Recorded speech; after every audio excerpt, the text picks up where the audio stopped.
सुमन रोज कचरे में से प्लास्टिक बीनती और बेचकर अपने घर का खर्चा चला रही थी। सुमन अपने दोनों बच्चों के साथ में उसी कचरे के पास रहती थी। सुमन के पास कोई घर नहीं था। एक दिन सुमन की बेटी पायल बोलती है, माँ, मुझे बहुत तेज की भूख लग रही है, कुछ खाने को दे दो। हाँ मेरी बेटी, ये कबाड़ा बेच आऊँ मैं, फिर तुम दोनों को रोटी बना के दूंगी। सुमन उस कबाड़े को बेचकर दोनों बच्चों को रोटी बनाकर दे देती है और वे दोनों खाकर बहुत खुश होते हैं।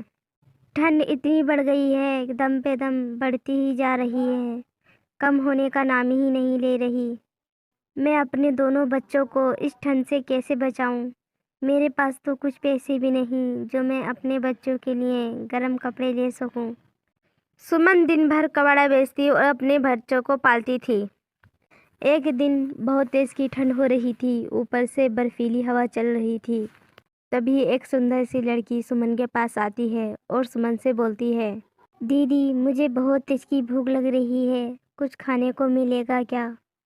मेरे घर मेरी सुतेली माँ है, उन्होंने मुझे घर से निकाल दिया, अब मैं इस रात में कहाँ जाऊँ?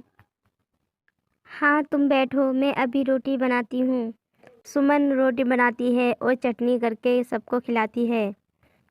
तभी सुमन की बेटी बोलती है, माँ, आज कितनी मज़ों की रोटी लग रही है, आज चटनी से खाई है तो पेट भरा है, नहीं तो वही बासी रोटी और वो भी नमक के साथ में खाई जाती है, और वो भी खाली रोटी नमक के साथ खाते हैं, माँ पेट नहीं भरता।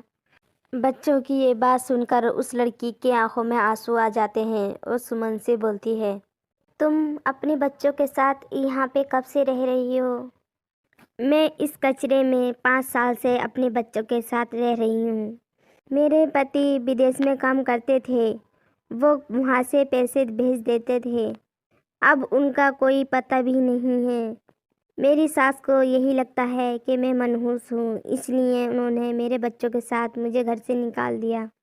मैं बेचारी कहाँ जाती छोटे छोटे बच्चे लेकर, मैं इसलिए यही रहती हूँ और इस कचरे में से मैं कबाड़ा बीन कर बेच देती हूँ, उसी से अपने घर का खर्चा चलाती हूँ।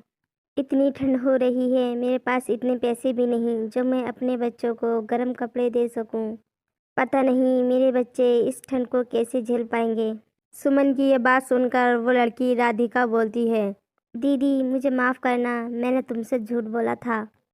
मैं एक रिपोर्टर हूँ, मैं गरीबी देखना चाहती थी एक दिन के लिए। गरीब लोग कैसे इस ठंड को बर्दाश्त करते होंगे, इसलिए मैं उनकी जगह पे एक दिन के लिए आई थी। फिर राधिका सुमन को कुछ पैसे देती है और चली जाती है। राधिका इस खबर को पूरे न्यूज़पेपर में फैला देती है। सब लोग सुमन की सास को बहुत बुरा वाला कहते हैं। फिर सुमन की सास सुमन को लेने आ जाती है। सुमन बेटी, मुझे माफ़ कर दे, मैंने तुझे ही मनुष्य समझा था, ये सब तो होना था। हो सके तो बेटी मुझे माफ़ कर दे, मैं अपनी पोती और पोता और अपनी बहू को लेने आई हूँ। अपनी सास की ये बात सुनकर सुमन बहुत खुश होती है और अपने घर चली जाती है। राधिका का ये हौसला और मदद देखकर सुमन बहुत खुश होती है और राधिका के इस एहसान को कभी नहीं भूलती। सुमन अब अपने बच्चों के साथ बहुत खुशी खुशी रहने लगती है।